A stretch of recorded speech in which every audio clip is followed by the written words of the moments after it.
has the best trade deal with the United States. And while it's different from what we had before, it is still better than that of any other country. So as we work to address outstanding trade issues with the United States, it's important, it's vital. We do everything we can to preserve this unique advantage for Canadian workers, Canadian businesses.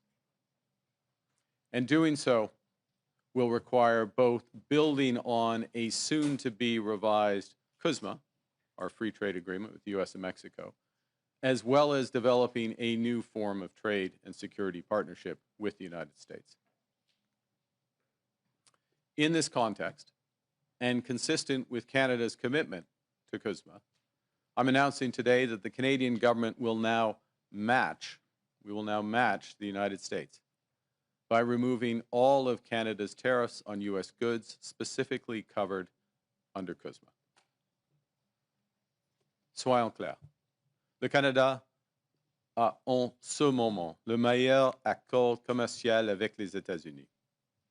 Oui, il est différent des accords du passé, mais il est déjà mieux que ce que les États-Unis ont conclu avec tout autre pays.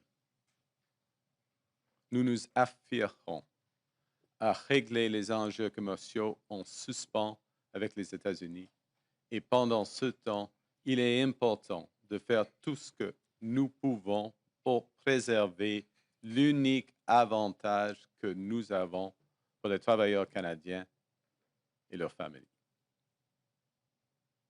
Nous devrons donc nous appuyer sur l'ACM, qui sera revu sous peu et nouer une nouvelle forme de partenariat de commerce et de sécurité.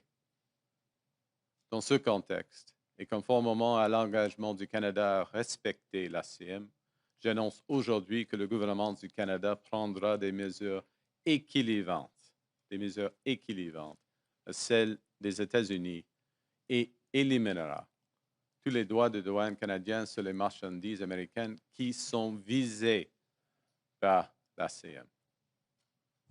Cette décision entraînera en vigueur le 1er septembre 2025. This decision will take effect, September 1st of this year.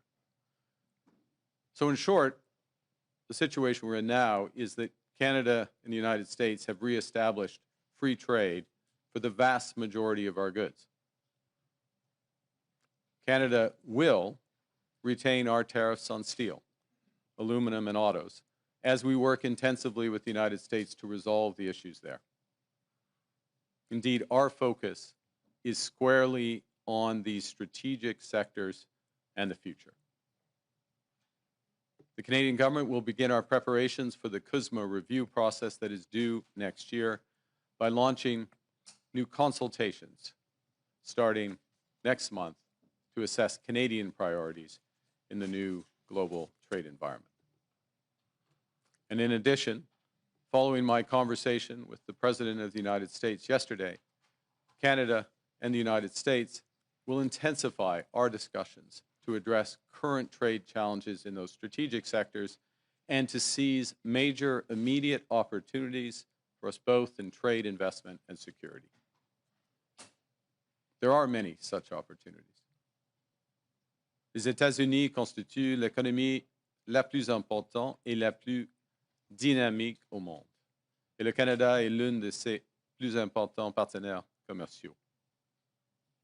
Le Canada est le deuxième investisseur étranger en importance aux États-Unis et bon nombre de nos entreprises sont essentielles aux chaînes d'approvisionnement complexes qui stimulent la compétitivité américaine. Le Canada entreprend une transformation de ses capacités militaires de sécurité pour défendre les Canadiens et les Canadiens, des investissements qui créeront de nombreuses occasions d'établir de nouveaux partenariats en matière de défense et de sécurité. As we develop our new trade relationship with the United States, Canada will continue to take all measures necessary to support Canadian workers, our businesses, and our consumers. To address challenges in strategic sectors from agriculture to autos, the Canadian government will soon announce a new comprehensive industrial strategy that protects Canadian jobs, boosts Canadian competitiveness, buys Canadian goods, and diversifies Canadian exports. In parallel, we are focused on building our strength here at home, building Canada strong. The Canadian government will soon select the first in a series of new nation-building projects that will connect and transform our economy. We will catalyze investment and create higher-paying careers through our new defense industrial strategy. We'll transform Canadian strategic sectors that are being severely impacted by U.S. trade. We'll work to double the pace of home building in Canada, and in the process, create a new Canadian housing industry. And we will develop new and stronger partnerships throughout the world. For decades, as a result of a series of trade agreements, starting with the Free Trade Agreement of the 1980s, the Canadian and the U.S. economies have become steadily more integrated, continually more deeply connected. As I've emphasized in recent months, that steady process of integration is now over. And as a result, some of our historic strengths have become vulnerabilities. We can and must adapt to this new reality. That means concentrating on trade, investment, and security partnerships that preserve our sovereignty. And it means striking new trade deals that are robust to different economic circumstances, different governments, because of the mutual benefits to both countries. In all these ways, Canada will move from reliance to resilience, building our strength at home, developing new markets abroad, creating new opportunities for Canadian workers and businesses as we build the strongest economy in the G7. And with that, I look forward to your questions. Thank you. Thank you, Prime Minister. We will go to the room for one question and one answer. We will have 20 minutes for questions. We'll start with Valérie Gamache from Radio-Canada. Bonjour, Monsieur le Premier ministre. Bon vendredi après-midi. On comprend que depuis le début de l'été, vous avez fait plusieurs concessions. Il y a eu la taxe numérique, il y a eu le 5 % la cible de l'OTAN qui a été haussée. Aujourd'hui, il y a ces tarifs qui sont abandonnés. Avez-vous des garanties de l'administration américaine qu'avec ces concessions-là, on pourra en venir à une entente cet automne, par exemple, dans un délai raisonnable? Merci pour votre question. OK. En ce qui concerne le temps, on verra. Mais ce qui est clair est que les États-Unis nous accordent le meilleur accord commercial du monde avec les États-Unis. C'est-à-dire plus de 85 % de nos exportations aux États-Unis sont dans l'état de libre-échange. Ce qui est important maintenant, c'est le secteur stratégique. Et maintenant, aujourd'hui, le gouvernement du Canada harmonise avec les États-Unis en ce qui concerne ce montant des exportations, des importations au Canada. Et ça, c'est une base officielle, avec une décision officielle du président des États-Unis il y a 2 semaines. Deuxième point, c'est le moment de cibler nos efforts dans le secteur stratégique, l'acier, l'aluminium, les autos, le bois d'œuvre. Et il y a une possibilité, il y a l'occasion d'avoir un accord stratégique avec les États-Unis, un partenariat économique et de sécurité avec les États-Unis qui concerne les secteurs, ces secteurs-ci, avant la revue de l'ACM. Parce que la revue de l'ACM va prendre 6 mois, peut-être 12 mois, peut-être 18 mois, on verra. Et c'est le moment de régler la situation avec les secteurs stratégiques. Merci. Okay, je pensais qu'on avait juste ça. Et justement, pour l'acier, l'aluminium, ces secteurs clés, Quel est le message que vous avez pour les gens de cette industrie aujourd'hui? Oui, aujourd'hui, ouais. Aujourd'hui, on garde encore les tarifs dans ce secteur. Premier point. Deuxièmement, nous venons de mettre en œuvre des initiatives, par exemple pour le secteur de l'acier, la liquidité pour les entreprises, le capital, afin de renforcer la compétitivité des entreprises canadiennes, les nouveaux programmes d'approvisionnement pour l'acier canadien, des mesures pour les travailleurs dans le secteur de l'acier, par exemple. J'ai fait une annonce à Hamilton il y a 3 semaines. Et dans les prochaines, au début de septembre, nous allons dévoiler la stratégie de concurrence industrielle pour tous les secteurs qui sont affectés par la nouvelle situation tarifaire à l'échelle mondiale. Alors, nous soutenons maintenant et nous allons soutenir les ouvriers, les travailleurs, les entreprises dans ces secteurs. Ça, c'est clair. Kyle Duggan, the Canadian Press.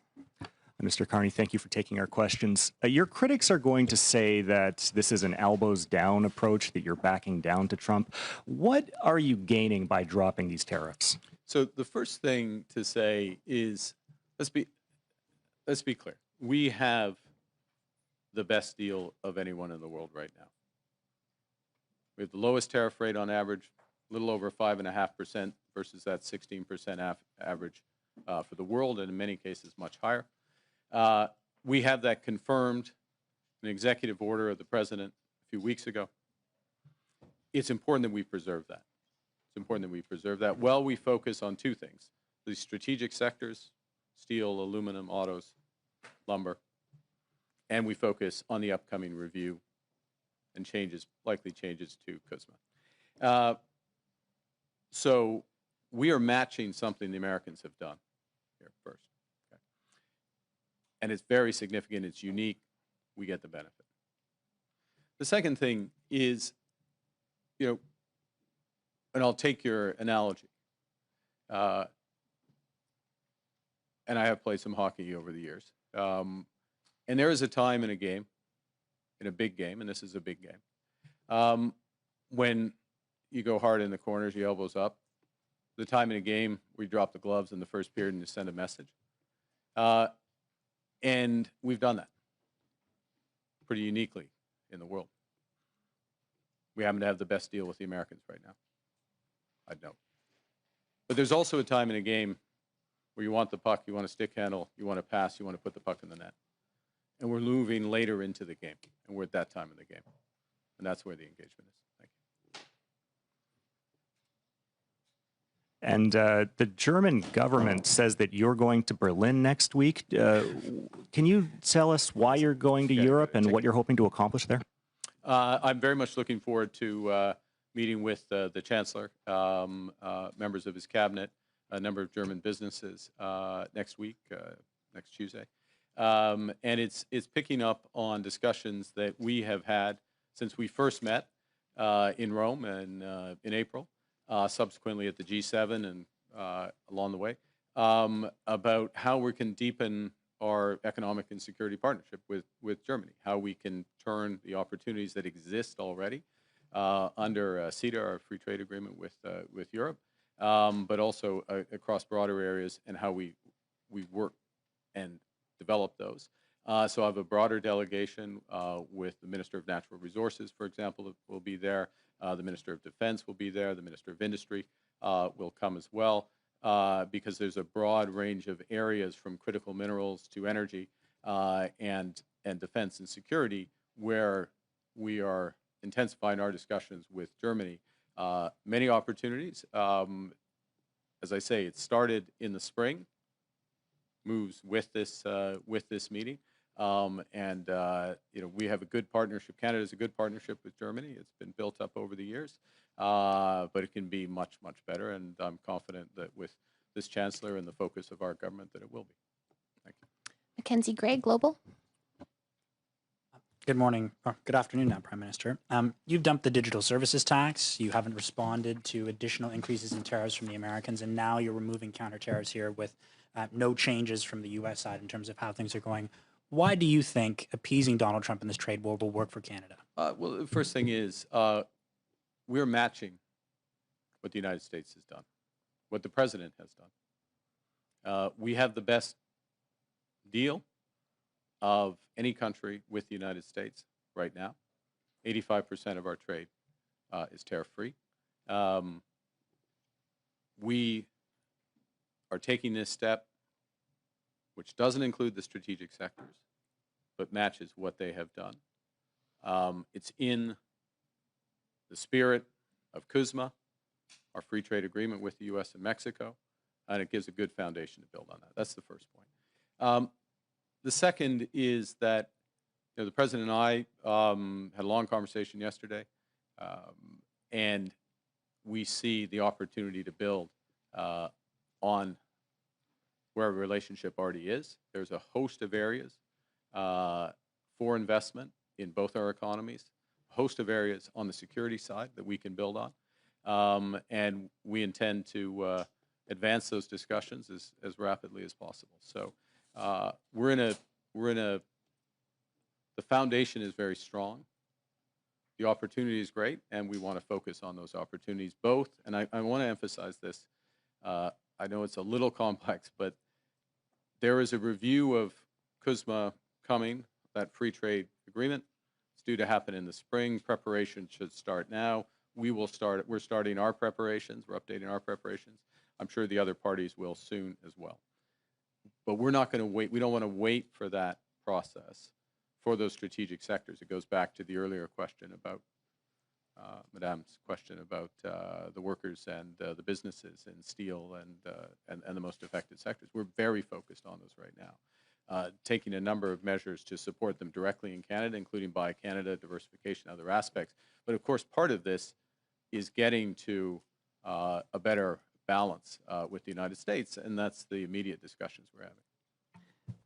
Pretty much every stop during the election, you referenced elbows up and saying that was going to be the strategy you take with the Americans. You also consistently said that Donald Trump was trying to break us so he could own us. Your new argument today is that Canadians should accept basically the best of a bad deal. What's been the change? Wait. I reject the premise of that question or your characterization of what I'm saying. We have the best deal with the United States right now. Okay, we have the best deal. Look at the numbers. Our tariff is 5.5%. We have 85% of our goods are free trade. It's not what we used to have. Nobody has a deal with the United States that they used to have. Nobody does. They have fundamentally changed. It's their right. We respect it. They have fundamentally changed their trade policy. They have new objectives. And they haven't just talked about those objectives. They put in place tariffs, and they have signed a series of trade deals, including with the European Union, including with others, that have put those into effect, okay? So we're in a position where we have held out, not signed a deal that we don't agree with or that we don't think is in the best interest of Canadians, but and focused on, and we will remain focused on those strategic sectors to the best interests of Canada first. Of course, America will focus on the best interests of the U.S. But we do so from a position where we're respecting, with this decision, we're respecting our agreement with the United States, and we are matching what they have done. That puts us in a good position for for the next phase of these negotiations. Rachel Haynes, CTV. Hi, Prime Minister. Hi. Rachel Haynes from CTV. I'd like to ask you a little bit more about what you're saying about this matching the U.S. deal or what U.S. has put on Canada. In fact, it's only matching the goods under CUSMA, but in other areas, we're not matching the U.S. at all. They have 50% tariffs on our steel and aluminum products, but we only have 25% tariffs in return. Are you going to raise those tariffs to match that? We're not raising those today. We've matched the tariffs on autos, similar structure as the U.S. We do have a difference between our tariff on U.S. steel and our tariff on U.S. aluminum. those are part of the intensive discussions that we're underway right now. Is that something that you'd look at in the future? And also, We will look at, I'll give you three questions. I'll give you a short answer to that, which is that we'll look at everything. I mean, we look at our industry both in terms of how we support their retooling, their investment in the industries, liquidity for today, helping their workers, buying Canadian, diversifying markets, but of course trade policy, including with the United States, is part of that. But we're engaged in discussions with the United States about exactly those sectors. And that's what we want to advance to the benefit of our workers and our economy. and I'll make this extra Take it. follow-up Go quick. very quickly. You're talking about this putting us in a good position in the next phase, presumably the CUSMA negotiations. But as other people have pointed out, we've already folded on the digital services tax. We're taking away these counter tariffs. How is this a position of strength going into those negotiations? We're in a position. First off, I'm in the negotiations, so I have a sense of how the negotiations are. This puts us, and directly the conversation the President and I had yesterday, is that we'll be following up in short order, he and I, on the progress on our discussions. So the teams are engaged, re-engaging on this. This helps accelerate that. Look, but it's a negotiation. But there's no guarantees in these things. But the basis of this is we're matching what the United States has done.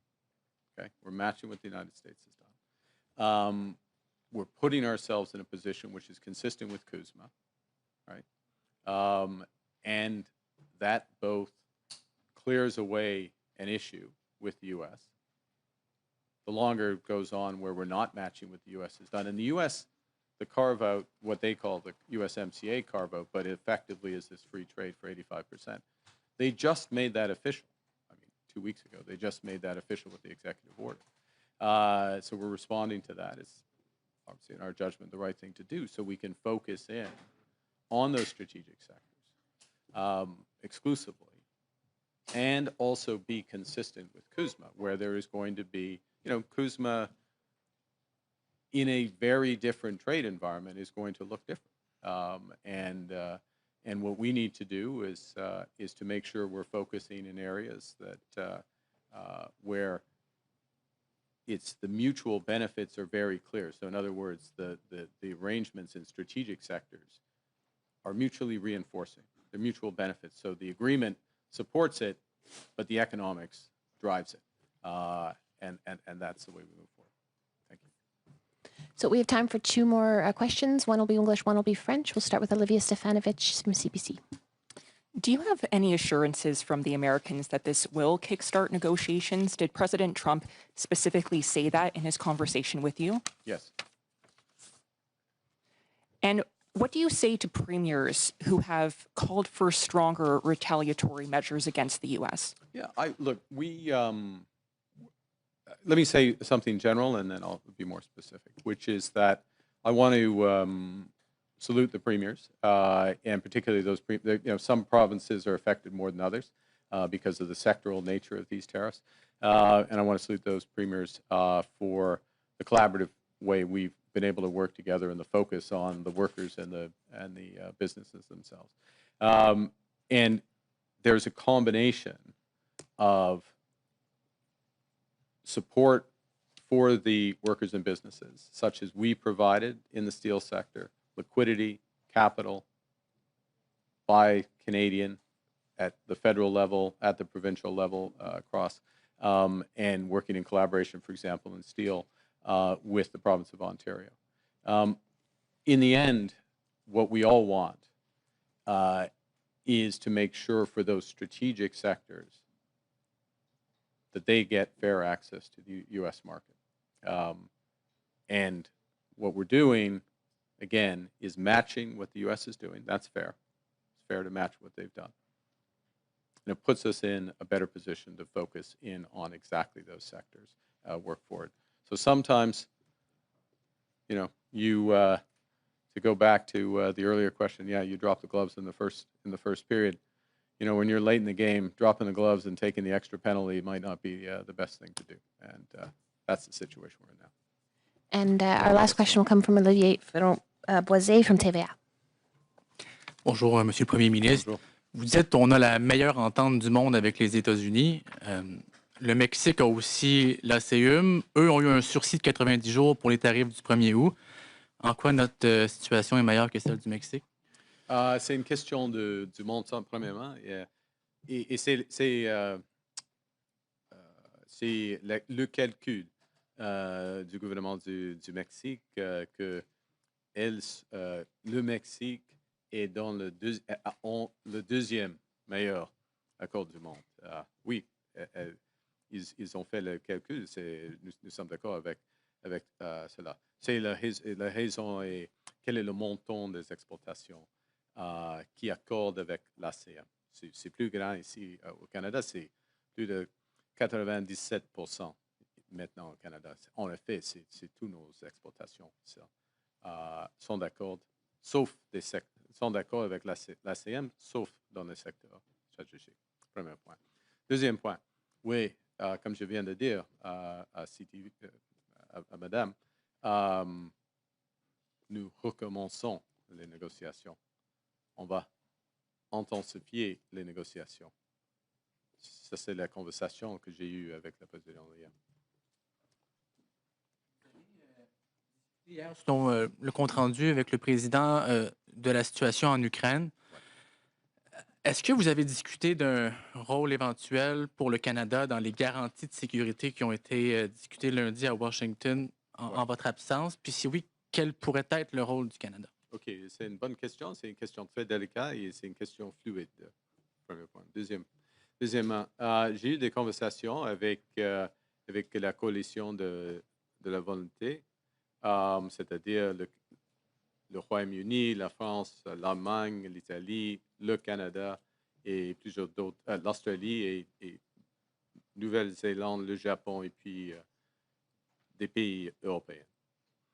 Et nous avons fait de préparation avec cette coalition en ce qui concerne les garanties de sécurité. Notre chef de force canadien, elle participe dans toutes les discussions de la coalition de volonté, y compris les discussions avec les Américains. Alors, nous sommes en train c'est délicat, nous sommes en train de développer l'aspect tangible des garanties de sécurité. Mais ce qui est clair, on commence avec des forces armées ukrainiennes robustes. Il faut être robuste, l'armée ukrainienne. Mais il faut avoir des garanties sur la terre, dans l'air et sur la mer. Oui. Et quel sera le rôle du Canada et puis d'autres pays, et avec une backstop, en effet, avec les États-Unis. Ça, c'est la question, mais j'ai eu des conversations, oui, y compris avec Monsieur le Président Trump pendant les dernières semaines. On fait de progrès. On a, point final, si je peux, il y a une occasion maintenant d'arrêter ce guerre horrible, injustifiée, illégale, causée absolument par M. Poutine. Et les garanties de sécurité, c'est un aspect essentiel afin d'avoir de la paix. Mais on verra. Et le rôle des États-Unis est primordial. Le rôle du Canada sera important. Okay. Merci. Just the last bit or the... okay. I'll try and be quicker, which is that we are participating through the Coalition of the Willing, which is this broader group, 30 countries, France, the UK, Germany, Italy, Canada, Australia at the core. Okay. We've been participating in that for several months. Our Chief of Defense Staff has been participating directly in the smaller group within that Coalition of the Willing that is developing models for security guarantees, as has our National Security Advisor. And our Chief of Defense Staff, National Security Advisor, have been in contact with directly with their American counterparts on exactly these issues as well. The modalities, how this would work. It's a fluid situation. It's a delicate situation. So I'm not going to describe specifics, except to say that obviously it starts with any security guarantee starts with a robust Ukrainian army, and that means weapons, that means training, that means viability, and we're talking about after some cessation of hostilities. Secondly, it means that there has to be security on the land, in the air, and in the sea. There's a role potential for the members of the coalition to provide support for all of those elements. We'll see what role Canada might play within that, within a broader group. And of course, there's an essential role of the United States as a backstop to whatever's provided through the coalition willing and by the Ukrainians.